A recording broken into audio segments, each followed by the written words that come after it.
নমস্কাৰ জব আৰু কেৰিয়াৰ টিভিৰ অন্যটি ইনফৰ্মেটিভ ভিডিঅ'লে সকলোকে স্বাগতম জনাইছো। আজিৰ এই ভিডিঅ'টো মই বনাইছো আমাৰ মৰমৰ ভাইটি ভণ্টিসকলৰ কাৰণে যিসকলে এবাৰ হাই সেকেন্ডাৰী পৰীক্ষা অৱতীৰ্ণ হৈছে। কিছুমানে হয়তো অলৰেডি ডিসাইড কৰি লৈছে কি কোৰ্স কৰিব লাগিব কি নকৰিব বা কিছুমানৰ মাজত এতিয়াও চাগে কনফিউজন আছে কোনটো কোৰ্স কৰিলে ভাল হ'ব,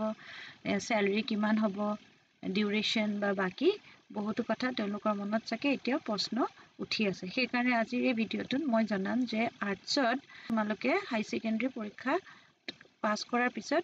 কি কোৰ্স কৰিব পাৰিবা। আৰ্টছ যোনটো আজিকালি হিউম্যানিটিজ বুলিও কোৱা হয়। যদি আজিকালি আমাৰ অসমত যোনবিলাক ইনষ্টিটিউট আছে সেইবিলাকতো এই কোৰ্সবিলাকৰ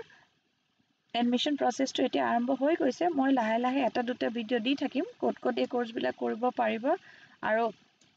ইয়াৰ কাৰণে কি অপৰচুনিটিজ আছে বাৰু কেনেকে তোমালোকে সেইকাৰণে মোৰ চেনেলটো সাবস্ক্ৰাইব কৰি লবা আৰু লগতে বেল আইকনটো প্ৰেছ কৰি দিবা যেতিয়া মই এইবিলাক চাকৰি ৰিলেটেড যিবিলাক বা কোৰ্স ৰিলেটেড যিবিলাক ভিডিঅ' বনাম তোমালোকৰ ওচৰত এই নটিফিকেশনটো আহি থাকিব। যদি আৰ্টছত তোমালোকে পাছ কৰা তেন্তে তোমালোকৰ ওচৰত অপচন থাকে BA প্লাছ LLB ইন্টিগ্ৰেটেড ল কোৰ্সটো কৰিবৰ কাৰণে যিটো 5 বছৰীয়া কোৰ্স হয়। ইয়াতে যিকোনো এটা ষ্ট্ৰীমত তোমালোকে পাছ কৰিলে 50 বা 60% মাৰ্কস লৈ যদি পাছ কৰা তেতিয়া তোমালোকে এই কোৰ্সটো কৰিব পাৰিবা। এনেকুৱা নহয়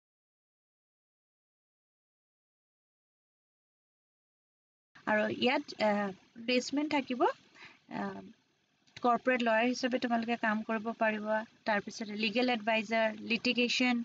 লিগেল অফিচাৰ ইন কোম্পানীজ, তাৰ পিছতে এনেকুৱা ধৰণৰ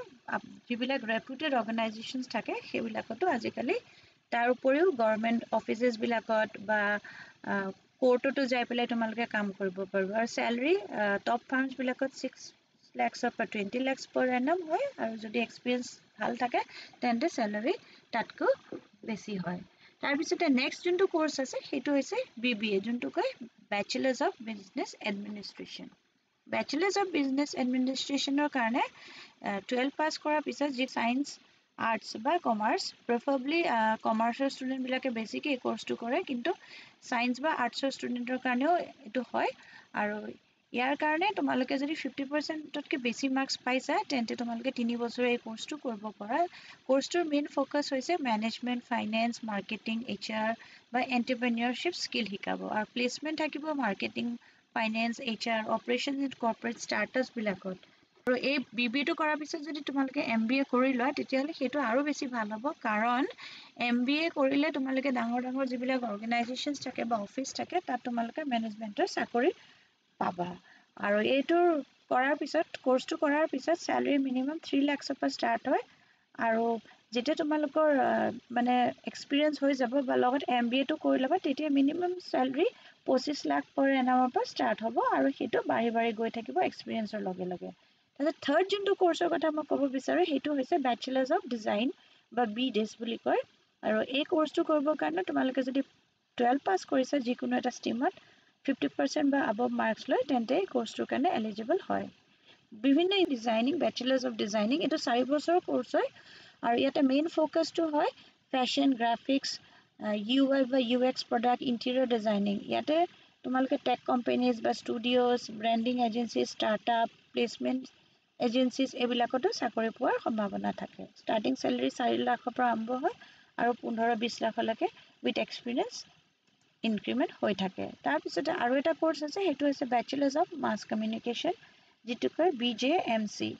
মাছ কমিউনিকেশ্যন কৰাৰ পিছত আমি যোনটো আমাৰ মিডিয়া থাকে মিডিয়া হাউচ বিলাক থাকে বা আজিকালি বিভিন্ন ধৰণৰ নিউজ চেনেলছ আহিছে ডিজিটেল প্ৰিন্ট মিডিয়া হওক বা যিকোনো মিডিয়াতে চাকৰি পোৱা যায় আৰু লেডিজ সকলৰ কাৰণে স্পেশালি যদি মানে নিউজ চেনেলছ বিলাকৰ লগত তোমালোকে গৈ পেলাই কাম কৰিব পাৰা নিউজ এংকৰিং বা নিউজ এডিটৰ এনেকুৱা ধৰণৰ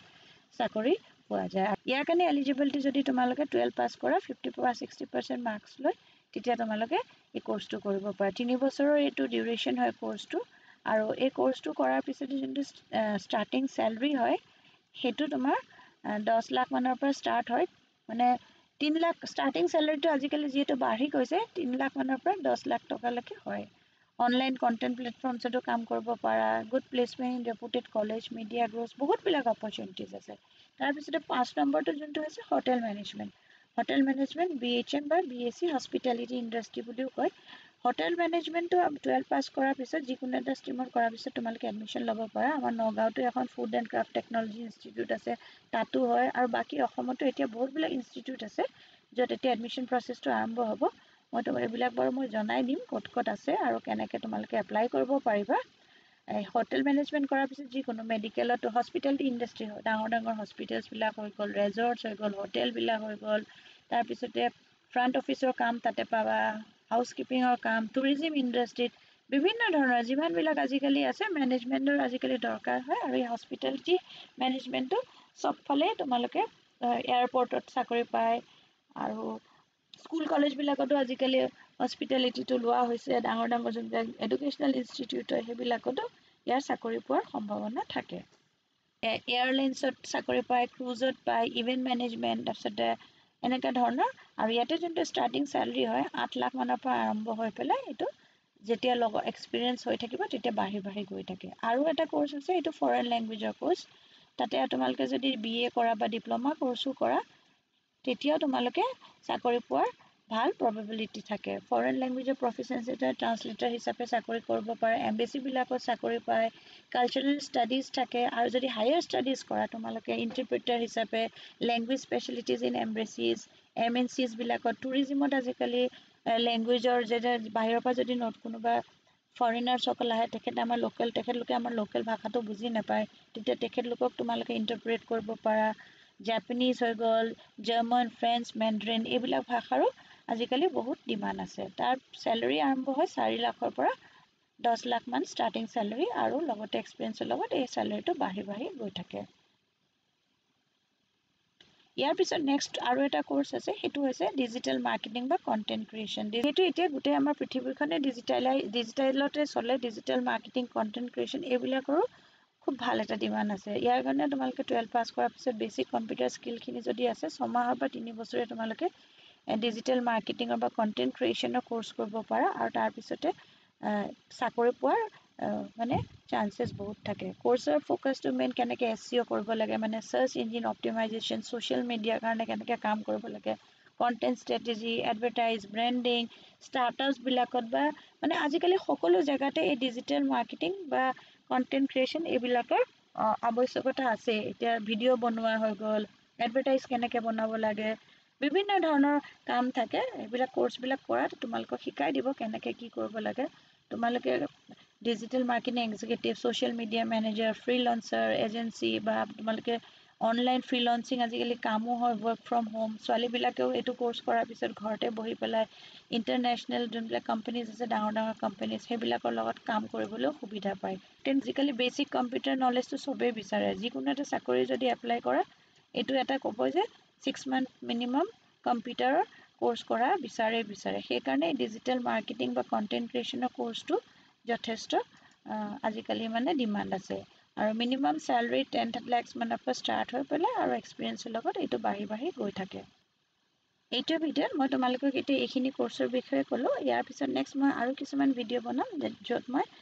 বেলেগ আৰু কোৰ্চৰ বিষয়ে তোমালোকক জনাম সেইকাৰণে তোমালোকে চেনেলটো ছাবস্ক্ৰাইব কৰি ল'বা